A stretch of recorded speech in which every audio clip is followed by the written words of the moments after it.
अस्सलामुअलैकुम वरहमतुल्लाहि वबरकातुहू। व्यूअर्स, आज की इस वीडियो में आपके साथ हालात की ख़राबी के रोने वालों के लिए वजीफ़ा शेयर करूंगी। हमारे माशरे में नफसा नफसी, नाइतफाक़ी और बेबरकती इस कदर बढ़ गई है कि रोज़ाना घरों में लड़ाई झगड़े होते रहते हैं।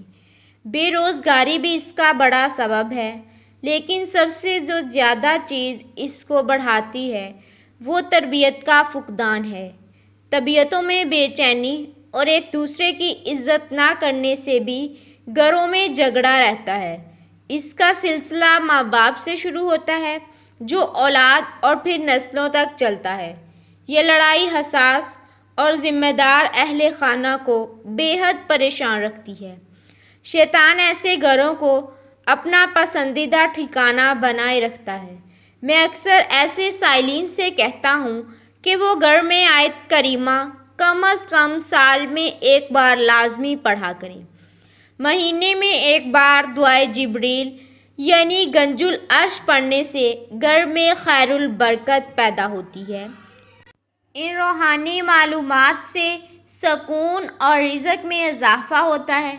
जिन घरों में रोज़ाना लड़ाई रहती हो वहाँ कोई भी फ़र्द ये अमल किया करे। अव्वल आखिर दरूद पाक के बाद या रहमानु या रहीमु या करीमु 1100 बार, 41 दिन सूरह नास 100 बार पानी पर दम कर घर वाले पी लिया करें, और जो पानी बच जाए उसको दीवारों पर छिड़क दिया करें। घरेलू नाचाकी एक आम सुनी बात बन चुकी है। मियाँ बीवी में मामूली झगड़ा तो मामूल की बात है, लेकिन जब मामला रोज़ाना के झगड़ों तक दराज हो जाए, तलख कलामी होती रहे, तो इसका असर दोनों पर पड़ता ही है। बच्चे भी ख़राब होते हैं। ऐसे हालात पैदा हो जाते हैं कि दोनों एक दूसरे की शक्ल देखने की रुदाद नहीं रहते। नौकरी पेशा हो तो उसका असर नौकरी पर भी पड़ता है।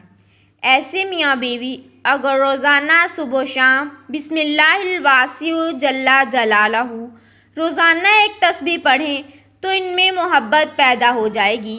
ज़्यादा और मज़बूत मोहब्बत के लिए इन्हें नमाज इशा के बाद या सोने से पहले या हन्नानु या हलीमु एक तस्बीह पढ़ना चाहिए।